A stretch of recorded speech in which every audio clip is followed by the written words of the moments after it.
Itu juga banyak partisipasi dari swasta dan kementerian lembaga yang itu menjadi host di sini, ya. Dan di samping itu juga kita ada kegiatan tadarusan. Dan yang paling penting di sini adalah saya kira nilai jualnya Istiqlal di Ramadan itu adalah 10 terakhir Ramadan ini, karena kita betul-betul membuka kesempatan kepada warga masyarakat kita itu, ya. Jadi biasanya 10 Ramadan terakhir itu bisa sampai 24 jam ya Pak Gori. Tapi 1 sampai 20 belum sampai 24 jam. Jadi saya ingin tegaskan 24 jam itu adalah 10 terakhir Ramadan. Iktikaf di Ramadan ini banyak mancanegara datang. Jadi Anda bisa lihat hotel-hotel di sekitar Istiqlal ini penuh. Ada yang dari daerah, ada yang dari luar negeri juga. Kenapa? Karena wisata Ramadan yang paling indah itu di Indonesia itu.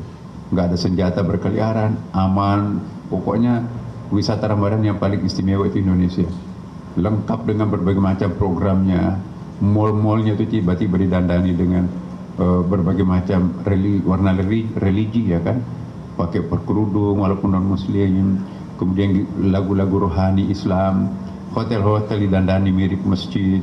Ya, kemudian juga restoran-restoran itu ditutupkan hitam. Tidak kita melihat ada orang merokok di ruang publik, di bus, di terminal.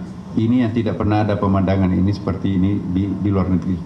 Jadi ini toleransinya di sini ini. Bahkan di perkantoran teman-teman kita non muslim pun kadang-kadang ikut puasa juga.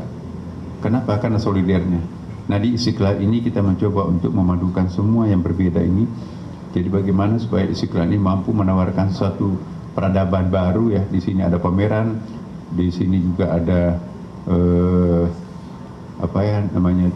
kemah-kemah yang di sekitar Istiqlal ini. Itu juga nanti akan menawarkan barang-barang yang murah meriah, tetapi itu semuanya dikelola di bawah IGF. Jadi Istiqlal Global Fund. Kemudian juga ada tadarusan Al-Quran 22 setiap hari di sini ada kegiatan-kegiatan Quran dakwah. Dan yang paling menarik, teman-teman juga bisa menyaksikan menjalani ibadah puasa itu ada pendalaman penghayatan keagamaan. Di jajaran umat Islam di atas itu ada 5.000-an laki perempuan terpisah. Kemudian kita berikan untuk anak-anak itu pun juga ada cerita-cerita yang disukai anak-anak lah. Kemudian juga kita menampilkan penceramah-penceramah yang betul-betul digemari masyarakat, ya. Mulai dari setiap habis salat fardu, habis duhur, habis asar, ya, kemudian ceramah tarwih, kemudian juga subuh, ya. Kemudian di samping itu juga ada kegiatan-kegiatan takhasus, ya, keterampilan. Dan satu yang belum sempat kita selesaikan ini, tapi dalam pekerjaan, yaitu di Istiqlal ini ada hotel gratis, ya. Ada sekitar hampir 40 kamar, ya. Ada mungkin dari daerah untuk urusannya hanya 1 hari 2 hari di Jakarta, ya, daripada nyewa hotel di sekitar sini mahal, ya. Nah, kita fasilitasi mereka itu adalah musafir, ya. Hotelnya itu kayak mirip dengan di Jepang, di Singapura itu ada di bandara itu ke hotel kapsul itu, ya. Jadi lumayan, ada kopernya, ada ruang mandinya, kemudian juga breakfastnya gratis juga. Kita kasih mereka itu kena wakaf dan zakatnya jamaah Masjid Istiqlal dipakai untuk memberikan konsumsi terhadap tamu-tamu yang menginap di hotel itu. Dan banyak lagi kegiatan-kegiatan di Istiqlal. Dan yang paling penting juga saya sampaikan bahwa hari ini kita berangkatkan lagi pendidikan kader ulama ke Amerika Serikat, ya. Itu di short course selama 6 bulan, ya, di Riverside University Los Angeles dan Harvard Seminary International di Connecticut. Jadi 6 bulan mereka itu mengikuti metodologi keilmuan, ya. Dan di situ juga akan melakukan dialog interfaith di beberapa kota. Jadi calon-calon ulama kita nanti itu di samping mahir bahasa kitab kuning, bahasa Arab, juga tentunya mahir dengan bahasa Inggris, karena mereka itu TOEFL-nya, ya, standar LPDP, karena semuanya itu pun juga dibiayai oleh LPDP. dan sebagian lagi 6 semester juga. Dan nanti sekarang sudah berada di Al-Azhar University di situ untuk memperdalam bahasa Arabnya, juga pendalaman materi keagamaannya. Nah, begitu mereka pulang itu nanti akan menjadi doktor, dan ada titel barunya yaitu titel barunya itu Doktor Kum, Kader Ulama Istiqlal. Jadi pendidikan kader ulama ini bekerja sama dengan Universitas PTIQ Jakarta, ya. Jadi urusan formalnya master degree-nya dan juga doktor degree-nya itu PTIQ, tetapi untuk wawasan keulamaannya itu di training di Istiqlal. Semua mereka itu diasramakan, ya. Kemudian juga di training oleh dosen-dosen dari Al-Azhar dan dari Amerika, ya. Jadi dosennya mereka itu rata-rata dari luar negeri juga, di samping dosen pilihan dari dalam negeri. Kenapa? Karena bahasa Arab, bahasa Inggris itu paralel. Nah, inilah nanti akan memimpin ulama-ulama di Indonesia ini. Alhamdulillah kami mendapatkan sponsor dari LPDP itu 400 orang per tahun. Dan inilah nanti yang akan menjadi harapan masa depan.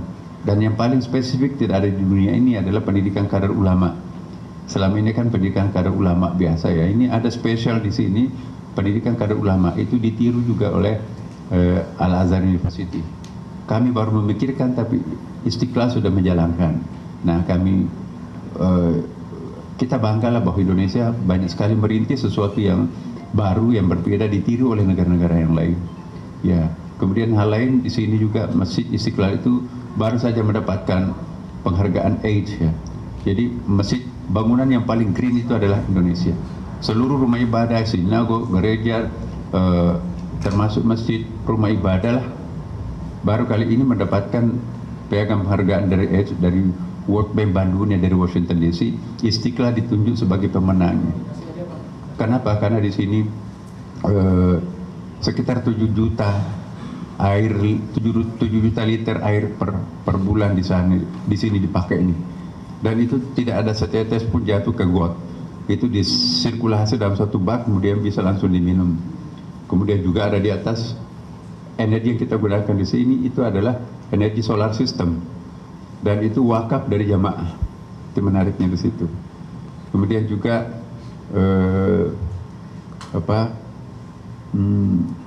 selalu ada dosen-dosen tamu dari luar negeri untuk memberikan pencerahan, ceramah di Istiqlal ini. Yang terakhir dari kami, bahwa kami berharap kepada seluruh pencinta Masjid Istiqlal untuk datang ke Masjid Istiqlal.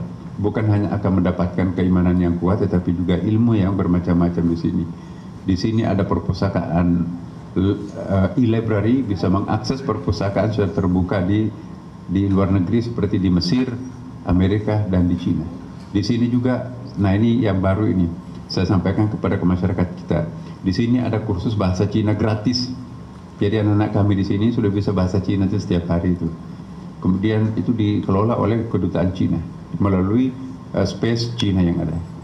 Di sini juga ada kursus bahasa Inggris gratis yang dikelola oleh Duta Besar Amerika dengan native speakernya, yang dengan buku-bukunya yang digratiskan dari mereka.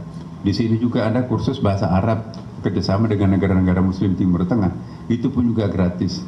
Bahkan juga ada bahasa unik, ya, seperti bahasa Hebrew dan bahasa Aramaik, ini juga ada. Ternyata penggemarnya juga banyak.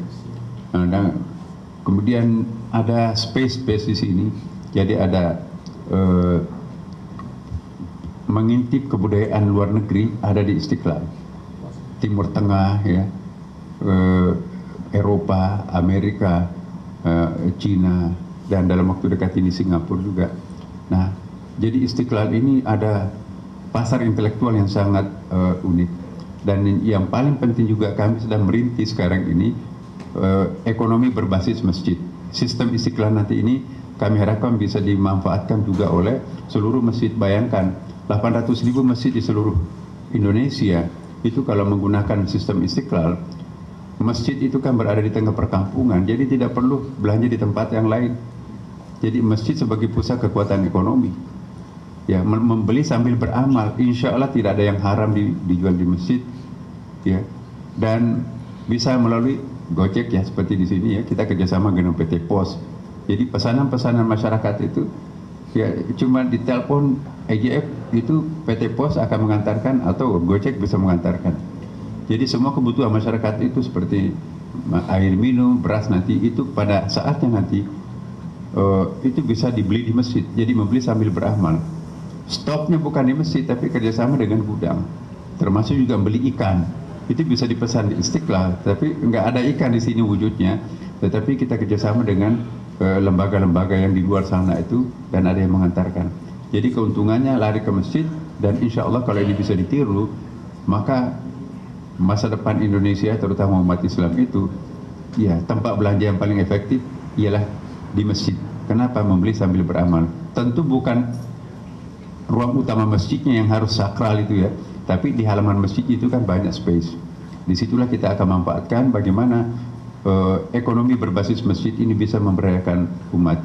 Jadi kalau dulu kita bicara tentang umat memberdayakan masjid, nah sekarang masjid yang akan memberdayakan umat. Dibalik.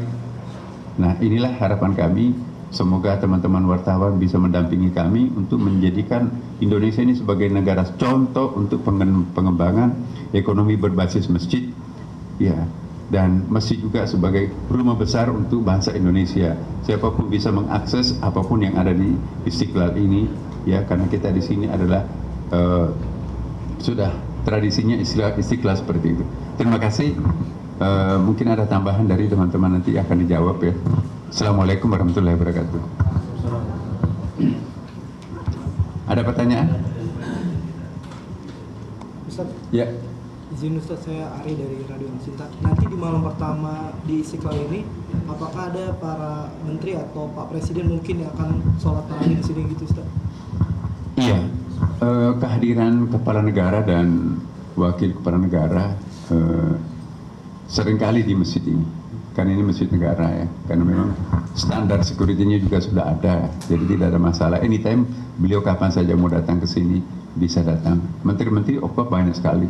Ya, nanti malam ini kita menurut jadwal saya nanti malam ya. Oh saya membuka ya. Iya.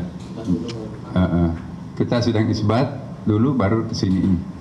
Ya kalau saya terlambat nanti kita atur waktunya. Jadi teman-teman semuanya kami berharap juga nanti dari sini pindah ke Jalan Tamrin untuk mengikuti sidang isbat ya kan.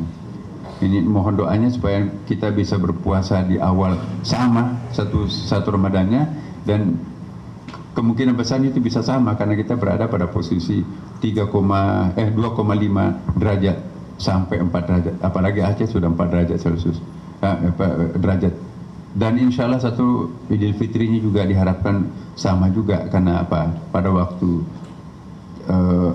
diperkirakan nanti itu masih 0 minus ya. Jadi minus derajatnya sehingga dengan demikian teman-teman dari Muhammadiyah dan NU itu ya bisa sepakat di situ itu. Nah ini awal sebuah yang baik. Mudah-mudahan insya Allah Ramadan kita ini lancar, jamaah haji juga yang semakin membuat orang tersenyum lebih bagus dan kehidupan beragama kita juga semakin rukun, damai dan seterusnya. Insya Allah inilah negara yang paling plural di dunia ini, tapi juga yang paling homogen, yang paling rukun di dunia ini. Jadi ini negara penuh berkah. Mudah-mudahan Ramadan ini akan menambah keberkahan lebih lagi kepada kita semuanya. Makasih. Ada lagi?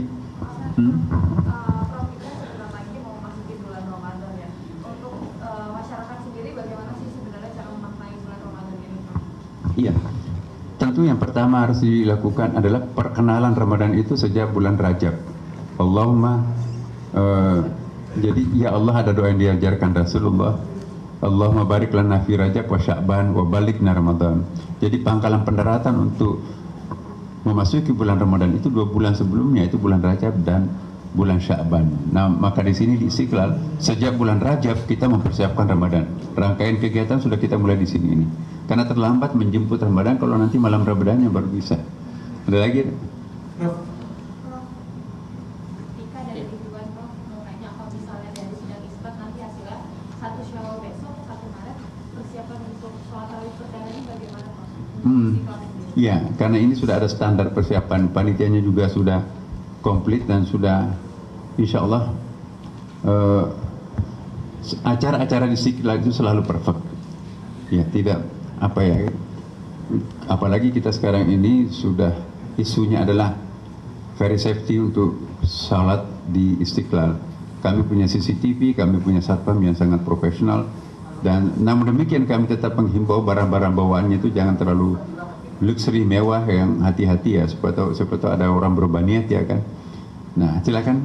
Prof, izin sebagai masjid negara, apakah kegiatan Ramadan di Masjid Istiqlal terdampak oleh efisiensi? Apakah ada nanti? Bagus pertanyaannya. Justru fungsi Masjid Istiqlal ini harus memberikan nilai tambah terhadap persoalan-persoalan ekonomi masyarakat kita. Ingat dulu waktu zaman COVID-19 ya, justru Istiqlal itu yang mensponsori tempat umum pertama yang dilakukan suntik massal itulah, vaksinasi, dan itu semuanya gratis. Kemudian juga di sini kita mengumpulkan dana umat tanpa membedakan agama apapun juga terkumpul. Saya tidak etis memberikan, tapi lebih dari puluhan miliar lah, lebih 22 miliar. Tapi kami tidak ngambil dananya, kita serahkan ke institusi yang terkait, gubernur-gubernur yang paling terdampak.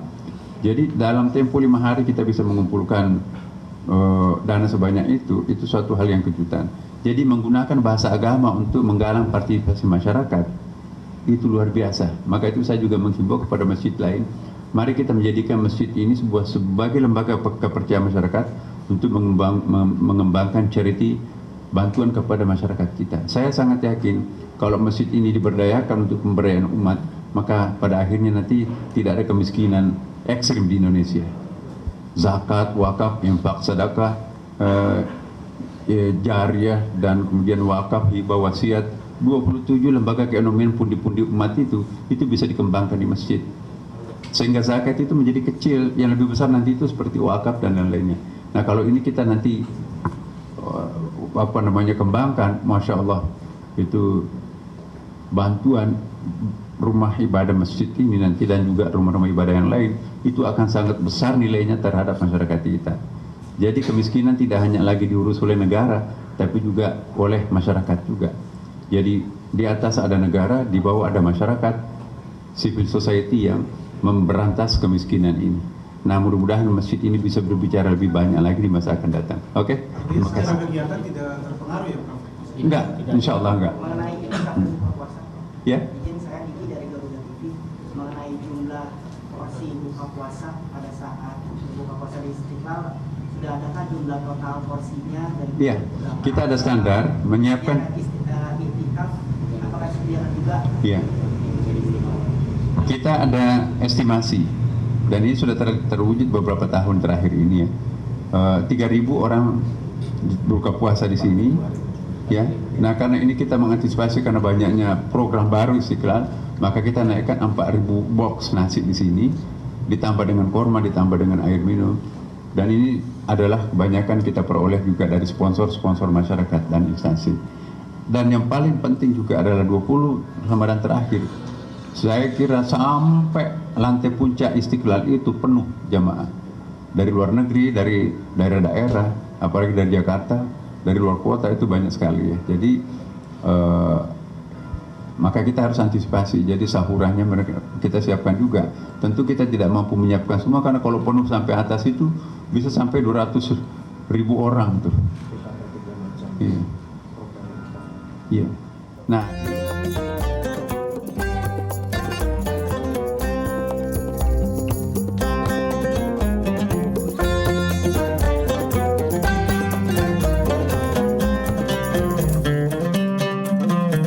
Jelajahi cara baru mendapatkan informasi. Download Metro TV Extend sekarang.